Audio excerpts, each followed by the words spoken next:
everybody. This is Ernie, and this is called Ernie's Eye View. Before I start on a couple of points I want to make, I'd like to put a question out to all my liberal friends. I don't know how many I have, but I do have a question for all of you. Anyone who wants to answer. Are you happy with what Obama and his gang of do-nothing whatever guys are doing? I just want to find out. I don't get to talk to a lot of liberals. It seems that nobody ever voted for Obama now, but somebody voted for him because he got reelected. Anyway, I would like to hear from you. Try to keep it as clean as you can, but I'd like to ask you if you're happy with your president and his administration. I'm not, obviously. It's been kind of a busy week, I guess, for President Obama. He has to keep coming back to the White House, which I'm sure is just a heck of an inconvenience. But as we all know, we have right now this rather large terrorist group who are forming a caliphate in the Middle East, and we've all heard of ISIS, or as the president refers to call them, ISIL, and I guess that's a good word too, I suppose. These people are killing people by the thousands. They've already killed them.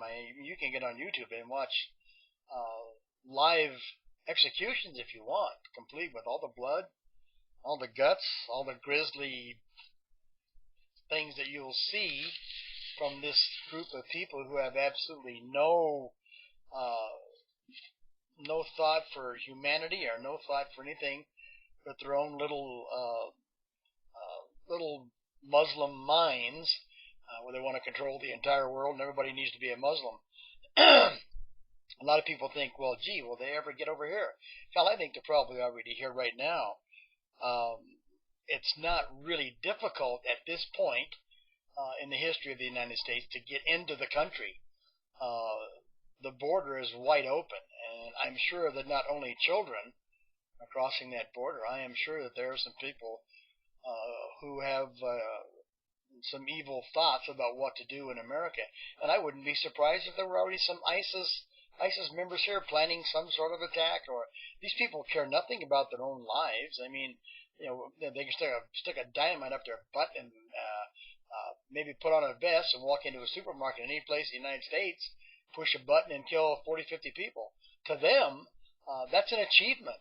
To someone who has some kind of brains and who has been raised in the real world, it's just absolutely amazing that we find people like that. Now we're finding out that there are being Westerners and Americans are being recruited into this group. I don't know whether that comes from watching video games all day and being on welfare all day and not having anything to do. So what the hell, let's go join a terrorist group and kill people.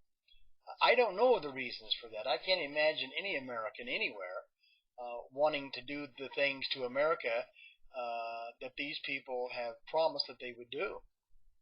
I think we're underestimating them. I think our president has underestimated. But in the same sense, I don't think he does anything anyway. He hasn't done anything as far as I'm concerned. This response that he had in just outside of Mosul, it was so inadequate. I mean, it's like shooting paintballs at a grizzly bear, for God's sakes. These people have a 600-mile front in Asia. I mean, sending a few airplanes over there and knocking out a tank or two, or knocking out an APC or maybe an artillery piece isn't going to get it done, folks. It's not going to get it done. I don't want troops on the grounds in Iraq. I never really liked the Iraq idea anyway. I never agreed with going into Afghanistan. But you have to meet the threat where the threat is. These people are a threat. 2 months ago, there was like 800 people. Now they're in the tens of thousands, and they're spreading. And they're picking people up daily as we go. And our president doesn't seem to be alarmed because he's too damn busy working on his golf game. Right now, the president deserves a vacation whenever he can get one. But right now, in the middle of all this, the border's on fire, the Middle East is on fire. He did nothing when it came to Syria. If you remember, a few years back, they had a revolution in Iran. The Iranian people were begging us to help them, and our president's answer was, "Well, we don't want to get involved. That's none of our damn business." Well, Iran right now could probably be on our side had we helped those revolutionaries that wanted to topple the government in Iran. But we didn't do that. We didn't help anybody in Syria. We didn't do anything about Benghazi. The president is a liar. He's already been proven a liar. Those aren't just my words. This man doesn't even know when he's lying anymore. I think he's tired of the job that he has. I don't think he likes it anymore. I think he's bored. The nice thing about it comes with quite a few perks. I mean, this guy's played some really nice golf courses. He's played with Tiger Woods, for God's sakes. I like to play with Tiger Woods too. I might pick up one or two ideas about my golf game. But Obama has surrounded himself with complete idiots. I mean, John Kerry, Secretary of State. This guy couldn't find his butt with both hands if you turned the lights off.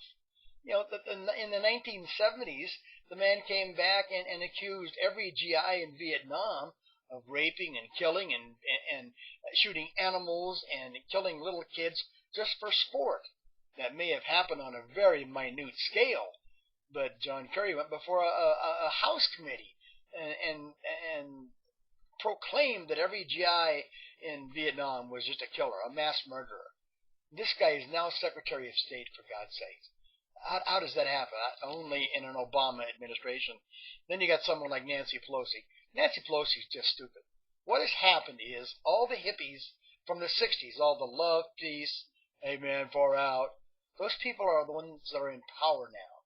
Those were the hippies of the 60s. Now they're all in power. And if we don't get them the hell out of here pretty quick, this country is going to be gone. Of course, then you got someone like Harry Reid. Harry Reid's not an idiot. Harry Reid is an ass. Okay. Number one, I think the man suffers from dementia. I don't even know if he knows what he does anymore. But the man's an ass. There are over 400 bills that the House has passed that he won't even look at, or won't even let the Senate vote on, or even read. Now, pardon the pun, but that doesn't seem like the American way to me. You liberals can be upset and angry with me, but I don't think that's the way the government's supposed to work. I really believe that terrorism will come to the United States. I don't know on what scale, but I've a lot of people on TV who know about that, who are from those agencies, say they actually could make 9/11 look like a practice game. Now, President Obama thinks that ISIS, or did think that ISIS, was the JV team dressed up in Laker uniforms, and I guess his quote was, "That doesn't make you Kobe Bryant." Well, I got news for you, Mr. President. It's not the JV team anymore. They're a very big threat to all of us. Back to our border. Our border is wide open, thank you to Mr. Obama. We just had an agent killed and his father shot because he happened to be at the wrong place at the wrong time. The two men who shot and killed this border agent, Mr. Vega, have been across the border 4, 5, 6 times apiece, and were taken back across the border, came back across the border. If you get caught, you need to be in jail if you commit a crime in the United States. But with our PC police out there, and no one wanting to injure anybody, and these 1960 hippies love peace. Well, he didn't mean to do it, so let's give him another chance. Well, these people don't deserve a chance. If you come in this country, you commit a crime, you get locked up for a long time. If you kill someone, you might as well get a Gatorade bottle and put some light in it, because that's the last daylight you're going to see. So take that into your cell with you. I think we're being too easy on everybody. I think the country is too busy doing their own damn thing. I don't think anybody's paying attention. Some of the places where I work and see, people don't know anything about current events, and the young kids don't know anything about history. So we've got to make a turnaround, folks. We've got to take this country back, and we've got to get rid of people like Barack Hussein Obama and John Kerry and people like that. People like Elijah Cunningham. This guy doesn't give a damn about the country. He cares about blacks. That's all he cares about. He's a racist, like a lot of the people in the Obama administration. Not to mention our old pal Eric Holder. If he sees this, I'll probably be in jail next week anyway. But I think what we did in Mosul right now with these little tiny pinprick airstrikes, I think it might be too little, too late. I think we needed to get something organized, Mr. Obama. Make a plan. I know the vacation's important to you, but make a plan. Start being the president. You've only got a couple of years left. Let's try to be the president, okay? Instead of really cool, man, like most of the kids that I talk about. Well, our president's really cool.